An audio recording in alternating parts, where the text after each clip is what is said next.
Hej, det er Michelle fra Empathic Movement.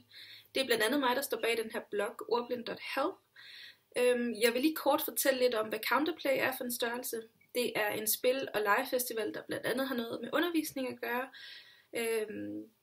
Det er Mathias Poulsen, der står bag den. Det er andet år, den kører. Det ligger i Aarhus og foregår den 9. og 10. april. Vi er der fra Empathic Movement og laver nogle aktiviteter, der skal vise, hvordan det er at være ordblind. Det koster lidt at være med. Gå ind på counterplay.org og få nærmere information også omkring programmet for de 2 dage. Det var bare det, jeg vil sige. Jeg håber virkelig, at vi ser jer, for vi har brug for, at der er nogen, der kommer og kigger lidt på det, vi har lavet, og giver os noget feedback, og om det er helt hen i vejret. Jeg glæder mig meget til at se, at det gør resten af Empathic Movement også. Vi ses. Ha' det godt. Hej.